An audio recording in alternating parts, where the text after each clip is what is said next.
Back to channel mutton kitchen. இன்னைக்கு நம்ம மைட்டன் கிச்சனில் ரொம்ப நாளுக்கு அப்புறம் ஒரு vlog பார்க்க போகிறோம். என்னோட டே டு டே vlog தான். 2 days கண்டினியூஸாக எடுத்த vlog வந்து இன்னைக்கு நீங்கள் பார்ப்பீங்க. வாங்க வீடியோக்குள்ள போகலாம். இது சாட்டர்டே மார்னிங்க்கு வந்து நான் புட்டு செஞ்சிருந்தேன். சிரட்டை புட்டுன்னு சொல்லுவாங்க, இந்த கப் மாதிரி இருக்கும், அதில் செஞ்சிருந்த புட்டும் கடலைக்கறியும் தான் பிரேக்ஃபாஸ்ட். இது சாப்பிட்டுட்டு நாங்கள் அப்படியே மார்க்கெட் கிளம்பிட்டோம். இது ஆதவன் குட்டிக்கு நான் சாப்பிட்டு முடிச்சாச்சு. அவங்க அப்பாவும் ஆதவனும் சாப்பிட்டுட்டு இருந்தாங்க. அவருக்கு இது ரொம்ப பிடிச்சிருந்தது சாப்பிட்றதுக்கு. நானே சாப்பிட்டுக்கிறேன்னு சொல்லிட்டு எடுத்துகிட்டு போய் அழகாக வந்து சாப்பிட்டு முடிச்சிட்டாரு. சாப்பிட்டு முடிச்சதும் நாங்கள் பேக்கெல்லாம் எடுத்துகிட்டு கிளம்பியாச்சு.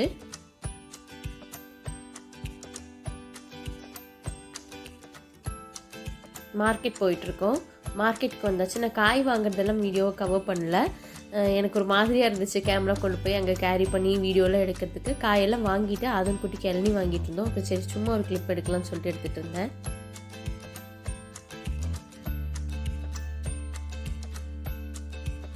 காயெல்லாம் வாங்கி முடிச்சுட்டு வந்து ஃப்ரிட்ஜ் ஆல்ரெடி க்ளீன் பண்ணி தான் வச்சுருந்தேன். சும்மா தொடச்சி விடுற வேலை மட்டும் இருந்துச்சு. உள்ளுக்குள்ளே லைட்டாக அந்த சிந்தி இருக்குள்ளே பொடி அதெல்லாம் தொடச்சி விட்டுட்டு காயெல்லாம் அசம்பிள் பண்ண ஆரம்பிச்சிட்டோம். எப்போவுமே ஆதன் குட்டி வந்து பச்சை மிளகா வாங்கினா அதோட காம்பு வந்து கிள்ளி கப்பில் போட்டு தருவார். அது அவரோட வேலை. அது அழகாக செஞ்சுட்டு இருந்தார் அவர். அப்புறம் எல்லாம் எடுத்து வச்சு முடிஞ்சதும் ஃபஸ்ட்டு ஃப்ரிட்ஜ் க்ளீன் பண்ணதும் உள்ளுக்குள்ளே இருக்கிற அந்த பேலன்ஸ் ஃபஸ்ட்டே எடுத்து வைக்கிற பாக்ஸ் எல்லாம் எடுத்து வச்சிட்டாரு.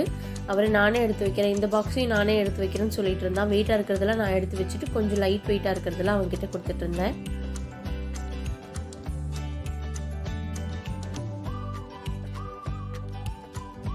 எங்கே வைக்கணும்னு சொல்லிட்டு இருந்தேன். அவன் அழகாக அதே மாதிரி அதே இடத்துல வச்சுட்டான் வாங்கி.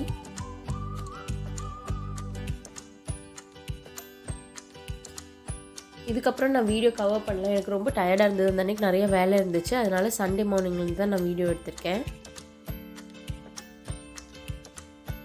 சாப்பாடு அரிசி களைஞ்சி வச்சிடலான்னு சொல்லிட்டு கரெக்டாக எடுத்து அக்கா வீடியோ கால் பண்ணியிருந்தேன். அதனால் அக்காட்ட ஒரு 5 நிமிஷம் பேசிவிட்டு அதுக்கப்புறம் அப்படியே கண்டினியூ பண்ணேன்.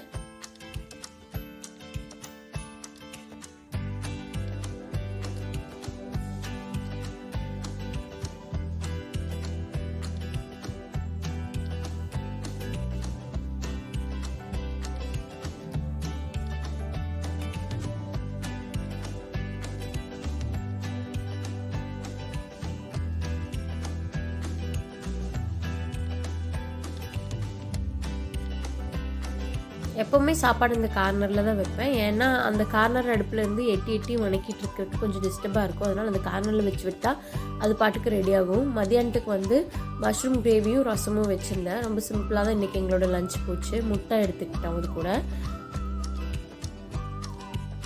கிரேவிக்கு தேவையான பச்சை மிளகா இதெல்லாம் எடுத்துகிட்டு போய் அங்கே வச்சு கட் பண்ணி க்ளீன் பண்ணிகிட்டு இருந்தேன்.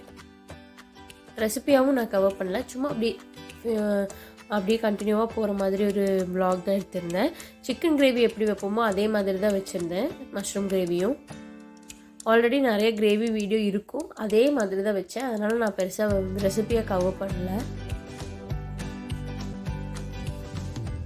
மஷ்ரூமை வாஷ் பண்ணுறதுக்காக கட் பண்ணி அதில் சேர்த்துக்கலாம்.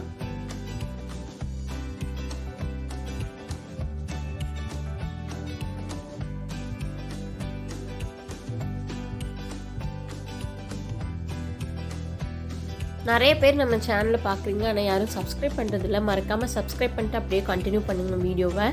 சேனல் வந்து கிட்டத்தட்ட 90% பீப்புள்ஸ் வந்து சப்ஸ்கிரைப் பண்ணாமல் பார்க்குறீங்க. வெறும் 10% தான் சப்ஸ்கிரைப் பண்ணியிருக்கீங்க. மறக்காமல் வீடியோவை சப்ஸ்கிரைப் பண்ணிக்கோங்க.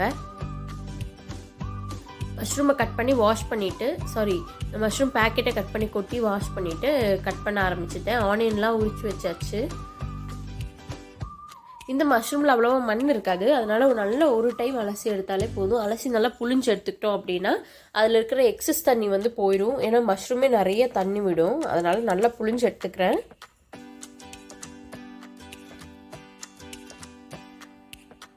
கிரேவி தாளித்து விடுறதுக்காக எண்ணெய் விட்டுட்டு அங்கே தாளித்து விட்டுட்டு அப்படியே நான் வந்து மஷ்ரூம் கட் பண்ண ஆரம்பிச்சிட்டேன். நான் கரெக்டாக கம்ப்ளீட் ரெசிபி இதில் நான் கவர் பண்ணல. உங்களுக்கு அப்படி ரெசிபி வேணும் அப்படின்னா நீங்கள் கீழே கமெண்ட்டில் சொல்லுங்கள். நான் கண்டிப்பாக ரெசிபி உங்களுக்கு எடுத்து போடுறேன். டெய்லியும் நம்ம சேனலில் ஷார்ட்ஸ் அப்லோட் பண்ணிகிட்ருக்கோம். மறக்காமல் எல்லோரும் ஷார்ட்ஸ் பாருங்கள்.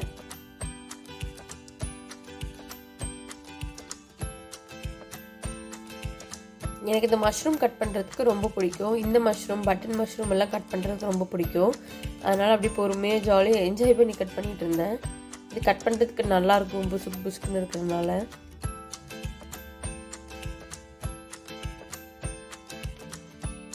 எண்ணெய் ஊற்றி கடுகு தாளிச்சிட்டு ஆனியன் வந்து குறை பேஸ்ட் மாதிரி அரைச்சி எடுத்துக்கிட்டேன். அதுதான் சேர்த்துருந்தேன்.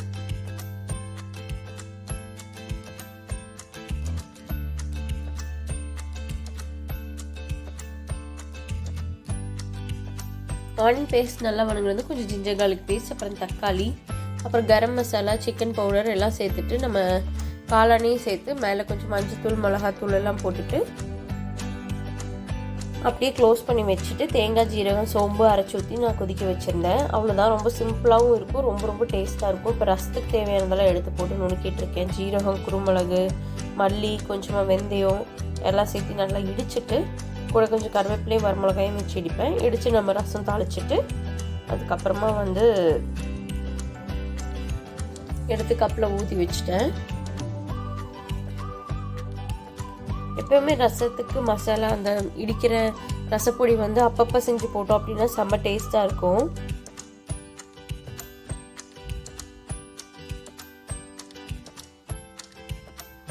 இடையில கிரேவியும் கொஞ்சம் மிக்ஸ் பண்ணி விட்டுட்டே அப்படியே கண்டினியூ பண்ணிட்டு இருந்தேன்.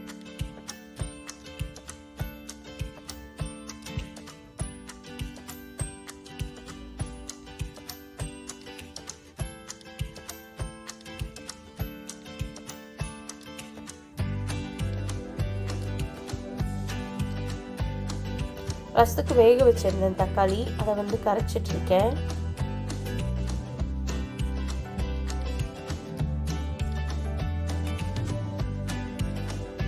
நான் குக் பண்ணல அதுவும் குட்டி அவருக்கு கலர் புக்கும் பென்சிலும் எடுத்து கொடுத்து அவர் பாட்டு கலர் அடிச்சுட்டு ஏதாவது பண்ணிட்டு இருப்பாரு. அதனால அவருக்கு கலர் புக்கும் பென்சிலும் எடுத்து கொடுத்துட்டு நான் மறுபடியும் என்னோட வேலையை பார்த்துட்டு இருந்தேன்.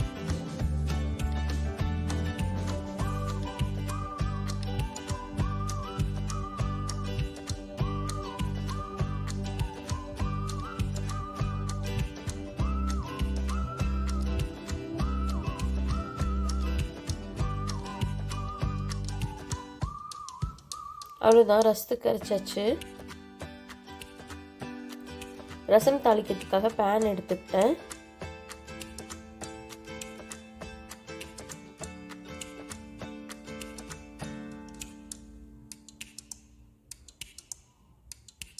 நீங்களாம் எப்படி ரசம் தாளிப்பீங்களோ அதே மாதிரி தான், ரொம்ப சிம்பிளாக தான் இருக்கும். ஆனால் ரசம் ரொம்ப டேஸ்ட்டாக இருக்கும். நான் வைக்கிறது 2-3 வெரைட்டி ஆஃப் ரசம் இருக்குது, அதில் ஒரு வெரைட்டி தான் இது.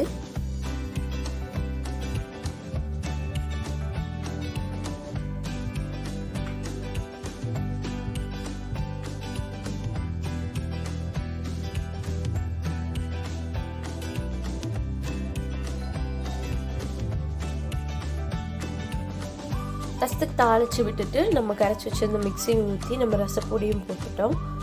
அப்புறம் கொஞ்சமாக மிளகாத்தூளும் மஞ்சத்தூளும் போடுவேன், கொஞ்சமாக சாம்பார் பொடியும் போடுவேன். அது கூட நம்ம ரசம் சூப்பராக ரெடி ஆயிடுச்சு. இந்த பேனு, அதுக்கப்புறம் நான் வந்து இந்த மிக்சிங் பவுல், இந்த கரைக்கிறதுக்கு யூஸ் பண்ண பவுல் எல்லாம் எப்படி அமேசானில் வாங்கியிருந்தேன். அமேசான், மீஷோ அந்த மாதிரி எல்லாத்துலேயும் கலந்து ஆன்லைன் ஷாப்பிங்கில் தான் வாங்கியிருந்தேன். அந்த வீடியோ நான் உங்களுக்கு தனியாக போட்டிருக்கேன்.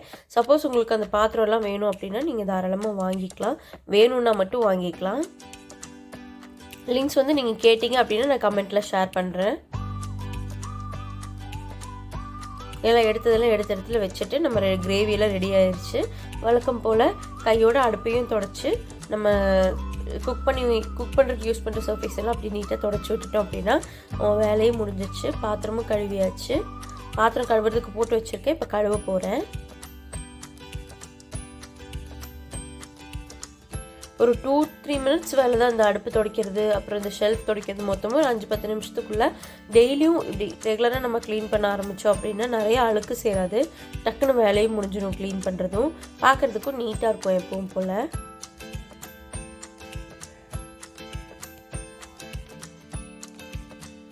நீட்டாக எல்லாம் தொடச்சி வச்சுட்டு எடுத்து வச்சுட்டு எல்லா அதாவது இந்த 3 பர்னர் இருக்குது இல்லையா, 3 பர்னரில் இருக்கிற அந்த கம்பியும் எடுத்துகிட்டு அப்படியே தொடச்சி வச்சாச்சு.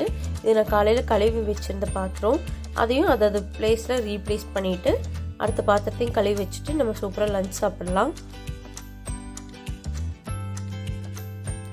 இதெல்லாம் கழுவி வச்சுட்டு நம்ம லஞ்ச் சாப்பிட போனோம் அப்படின்னா நம்ம சாப்பிட்ட பிளேட் மட்டும்தான் இருக்கும். டக்குன்னு வேலை முடிஞ்சிடும். சாப்பிட்டதுக்கப்புறமும் எங்கெங்கே எடுப்பணும் அங்கங்கே கரெக்டாக ரீப்ளேஸ் பண்ணிடுவேன் எல்லாத்தையும்.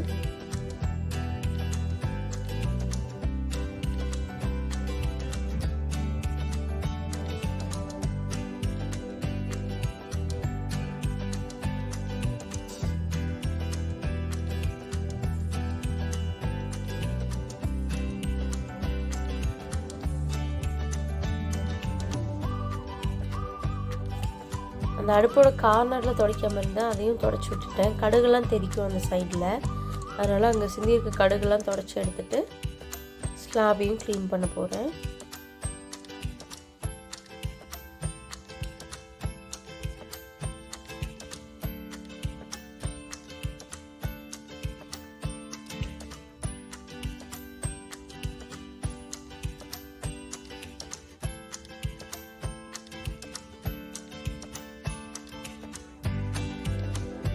இது என்னோட ரெகுலர் க்ளீனிங் ரொட்டீன். இந்த மாதிரி தான் எப்போவுமே க்ளீன் பண்ணுவேன்.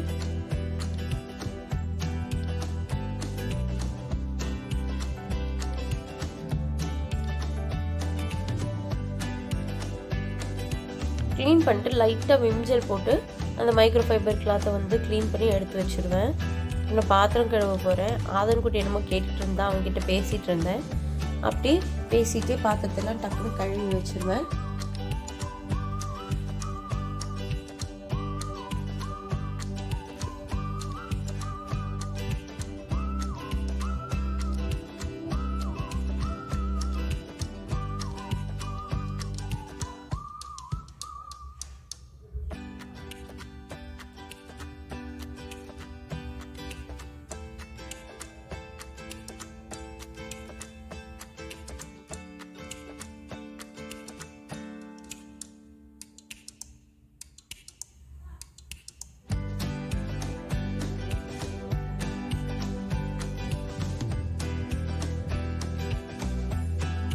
பாத்திரம் எல்லாம் கழுவியாச்சு.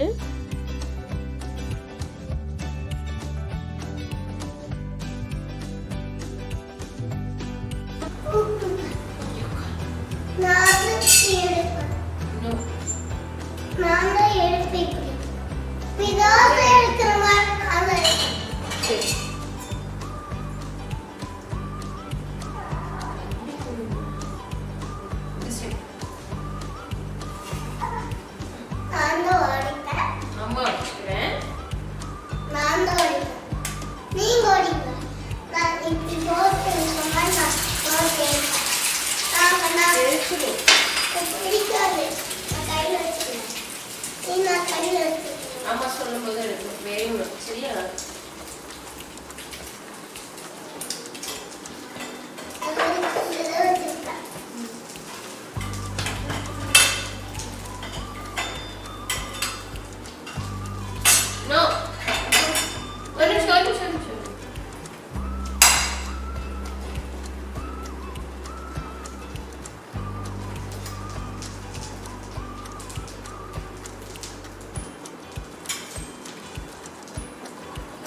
நீ வெந்ததுக்கு அப்புறம் அம்மா வந்து திருப்பி போட்டுறேன். நீ வந்து எடுத்து தட்டுல வச்சு சரியா?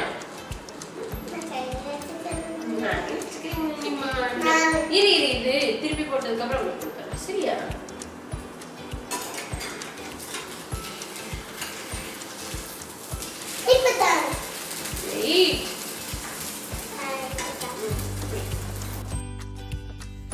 ஆதன் குட்டியோட லஞ்ச் ரெடி ஆயிடுச்சு. அவருக்கு ஒரு எக்கும் வச்சுட்டு சைடில் கொஞ்சமாக மஷ்ரூம்ஸ் மட்டும் அந்த கிரேவிலேருந்து எடுத்து வச்சுருந்தேன். அவனுக்கு அது சாப்பிட ரொம்ப பிடிக்கும், அதனால் மஷ்ரூம் மட்டும் எடுத்து வச்சு கொடுத்துட்டு ரசம் போட்டு பிசைஞ்சு ஊட்டி விட போகிறேன். ஆதனுக்கு ரொம்ப பிடிச்ச ஒரு லஞ்ச் இன்னைக்கு. அவர் என்ஜாய் பண்ணி சாப்பிட்டாரு. இந்த வீடியோ இதோட முடிய போதுங்க. நீங்கள் இன்னும் நம்ம சேனலை சப்ஸ்கிரைப் பண்ணாமல் இருக்கீங்க அப்படின்னா மறக்காமல் சப்ஸ்கிரைப் பண்ணிக்கோங்க. தேங்க்ஸ் ஃபார் வாட்சிங். ஒரு வீடியோ பொறுமையாக பார்த்ததுக்கு ரொம்ப நன்றி. அடுத்த வீடியோவில் பார்க்குற வரைக்கும் பாய்.